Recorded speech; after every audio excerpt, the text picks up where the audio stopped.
Catherine Seal, agility coach from Commonwealth Bank. I'm also a Girl Guide leader from North Turramurra Girl Guides unit.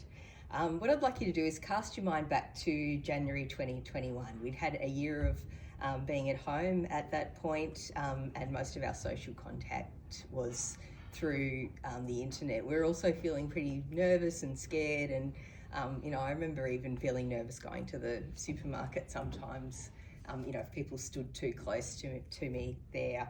I decided that I needed to get out more, and going back into the office wasn't an option, so I saw an ad for the local Girl Guide unit was looking for new leaders. So I thought, that sounds like a good thing to do, a bit of human connection, can get involved in adventurous outdoor activities and also, sort of foster growth in young people, which I'm keen on.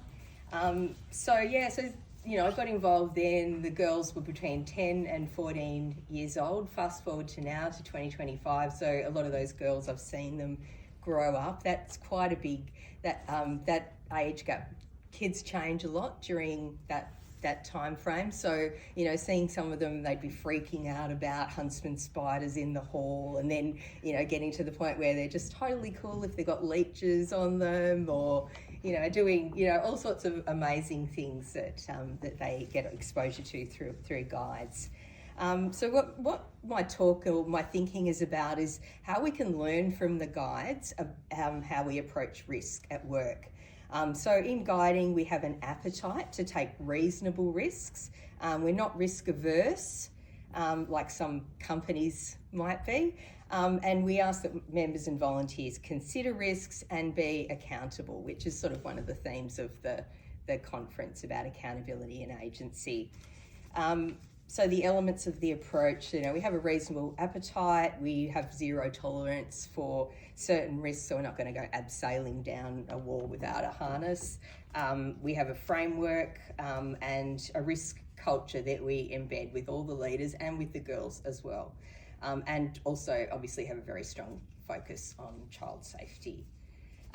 The three questions, a really simple approach we have is, and we ask this with the girls, like if we're going to go and do a dangerous activity, we say, what am I doing, what can go wrong, and what can I do to make it safer? And we usually use that framework as to have discussions, which is really easy. Even the 10-year-olds can manage that.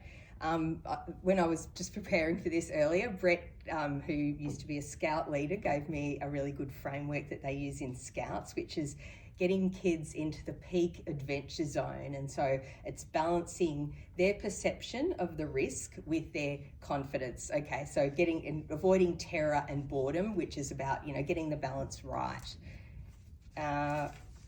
So some of the guides, I asked them about their perception about risky things that they've done. And, there's the obvious things like rock climbing and riding down hills strapped to an ice block, which is one of their favourite things to do, lighting fires. But some of the others were sort of social things like turning up to guides alone, going to mufti day at school wearing something a bit unusual that not all the other girls are wearing.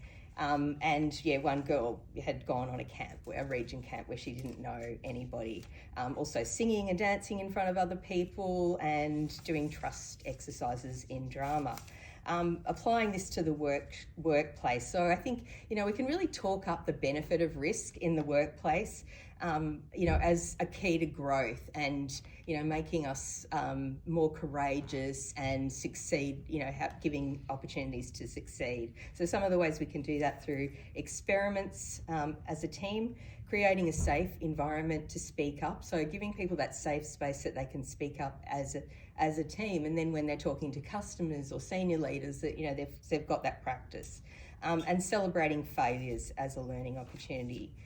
So for the girls, the consequences, I asked them what are the advantages of taking risks, and they said, it sort of helps build trust amongst the group. They're very cohesive now. They used to be a bit cliquey, but they all support each other now. Makes you more brave. You learn from your mistakes. It could change your life in a good or a bad way, depending on how you manage things. You get better at things. You have fun, and you can go on a water slide even though you're scared. Thank you.